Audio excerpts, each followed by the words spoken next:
peso da responsabilidade. Quem não teme esse nome?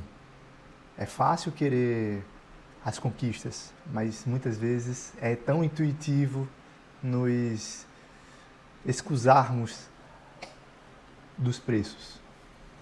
Aquele que é pai, aquele que é mãe, aquele que é filho, que é filha, que tem familiar. Quem não sabe o peso das suas responsabilidades familiares? Hoje em dia, até ser síndico de prédio, ninguém quer.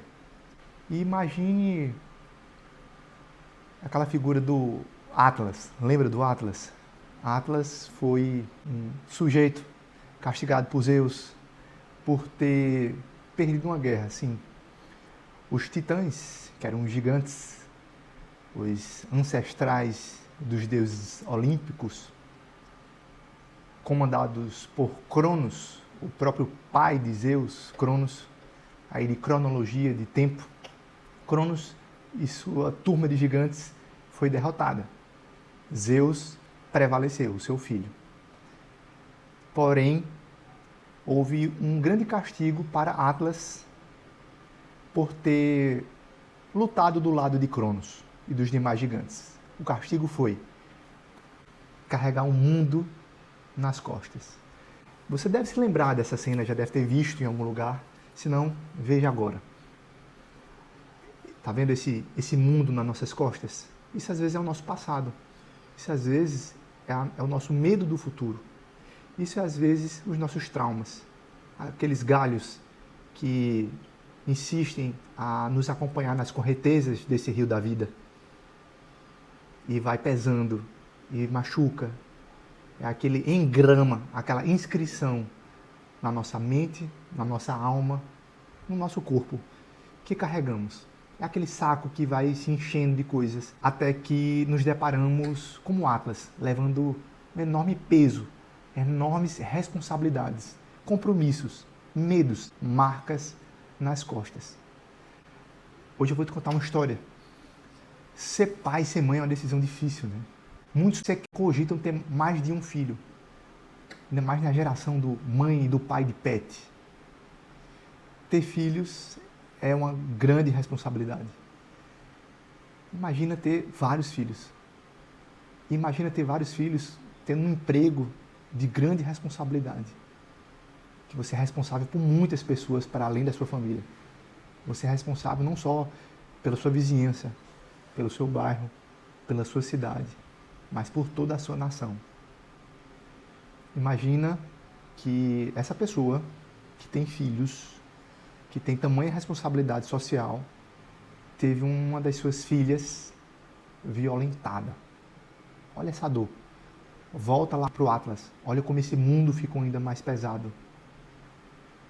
A continuação dessa história, um filho desse mesmo pai fez justiça com as próprias mãos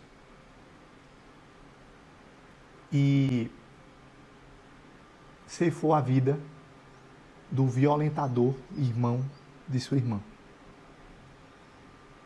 Sim, ela foi violentada e perdeu a vida por um irmão. Um terceiro irmão também tirou a vida do irmão, no caso o violentador.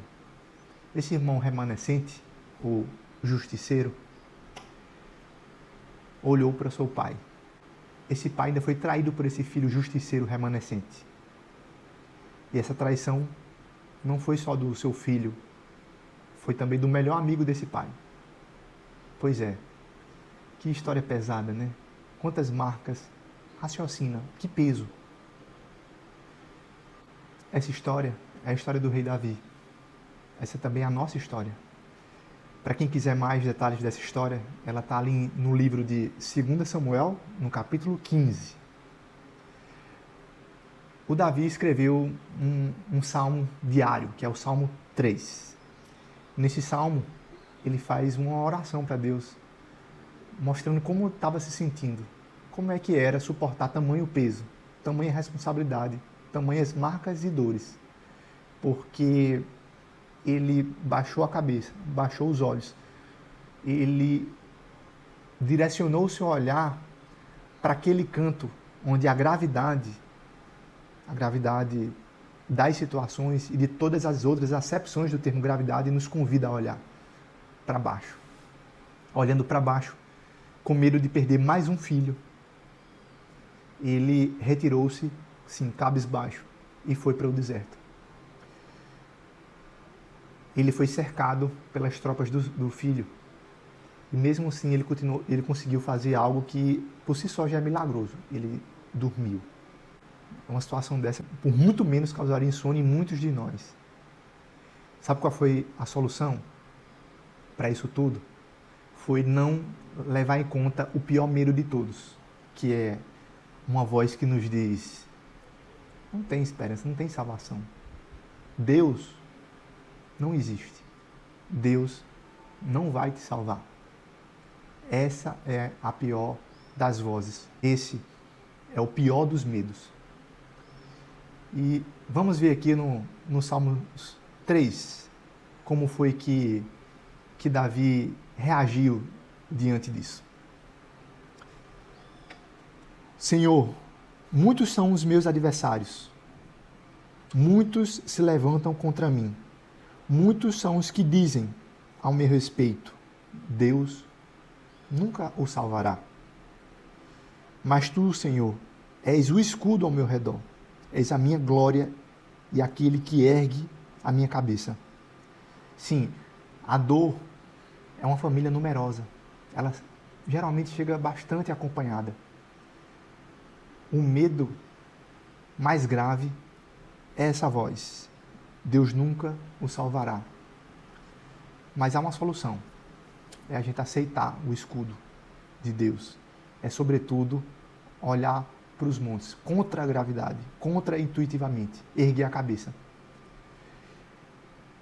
Quem conhece uma escultura do Donatello, aquele renascentista, não é, da Tartaruga Ninja?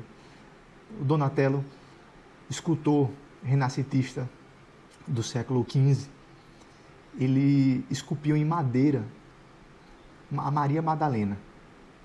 Maria Madalena foi retratada inúmeras vezes, ainda com os demais renascentistas. Muito parecida com Afrodite, a forma que os demais renascentistas retratavam nas suas esculturas e nas suas pinturas a figura de Maria Madalena. Geralmente ela era como uma Afrodite. Muitas obras e esculturas e quadros mostram a Maria Madalena bonita, saudável, com cabelos longos. Quem aí conhece a Maria Madalena de Hayez? Uma Maria Madalena de cabelos longos, compridos, com partes do seu corpo à mostra, com seios à mostra, com a sua nudez exposta. A Maria Madalena de Donatello, não. Madalena de Donatello é uma Maria Madalena flagelada pela vida, marcada pelo seu tempo. Só Deus sabe a família que ela não teve. As marcas dos traumas da vida, o peso em seu corpo. Donatello demonstra uma Maria Madalena cadavérica, flagelada, dilacerada, magérrima. Porém, ela tinha, apesar dos olhos fundos, da boca semi-aberta, a mostrar que ela era banguela também, mostram a Maria Madalena com a cabeça erguida, levemente erguida. Porque, sim, o mesmo que aconteceu com Davi, aconteceu com Maria Madalena. Apesar dos pesares, há um Deus que, sim, Ele ergue a nossa cabeça. Então, e você? Prefere ficar como Atlas, suportando o peso todo sozinho? Ou, apesar de tudo, você decide olhar para cima, erguer a cabeça? Espero que essa reflexão comunique a todos nós, com a graça de Deus. Eu agradeço por mais essa companhia nesse vídeo. E sim, não temas, nem de ser síndico de prédio. Deus pode tirar todo o peso das nossas costas. E mais, Ele pode levantar a nossa cabeça.